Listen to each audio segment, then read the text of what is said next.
Kejadian pasal 8. Air bah surut. Maka Allah mengingat Nuh dan segala binatang liar dan segala ternak yang bersama-sama dengan dia dalam bahtera itu. Dan Allah membuat angin menghembus melalui bumi, sehingga air itu turun. Ditutuplah mata-mata air samudra raya, serta tingkap-tingkap di langit, dan berhentilah hujan lebat dari langit, dan makin surutlah air itu dari muka bumi. Demikianlah berkurang air itu sesudah 150 hari. Dalam bulan yang ketujuh, pada hari yang ke-17 bulan itu, terkandaslah bahtera itu pada pegunungan Ararat. Sampai bulan yang ke-10, makin berkuranglah air itu. Dalam bulan yang ke-10, pada tanggal 1 bulan itu, tampaklah puncak-puncak gunung. Sesudah lewat 40 hari, maka Nuh membuka tingkap yang dibuatnya pada bahtera itu. Lalu ia melepaskan seekor burung gagak.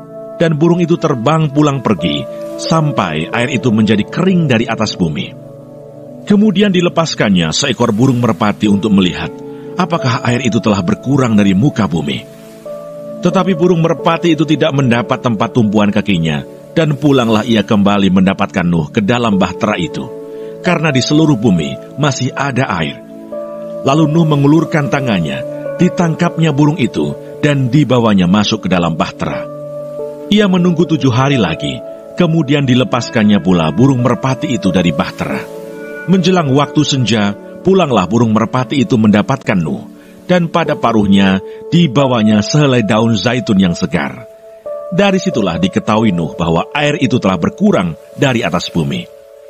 Selanjutnya ditunggunya pula 7 hari lagi, kemudian dilepaskannya burung merpati itu. Tetapi burung itu tidak kembali lagi kepadanya.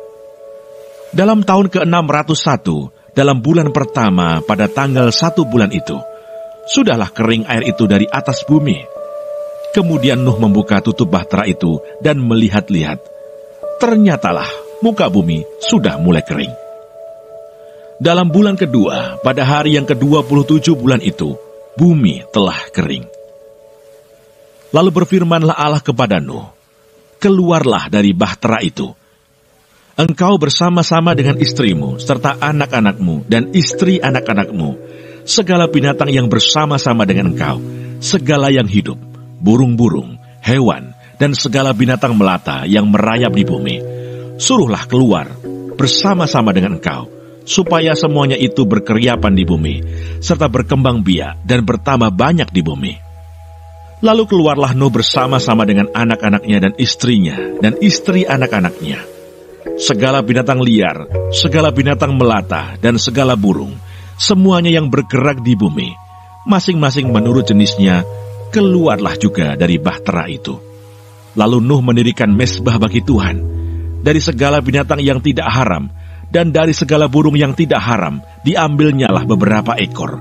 Lalu ia mempersembahkan korban bakaran di atas mezbah itu.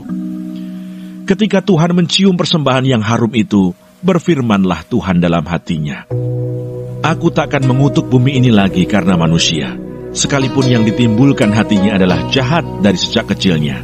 Dan aku takkan membinasakan lagi segala yang hidup seperti yang telah kulakukan. Selama bumi masih ada, takkan berhenti-henti musim menabur dan menuai, dingin dan panas, kemarau dan hujan, siang dan malam.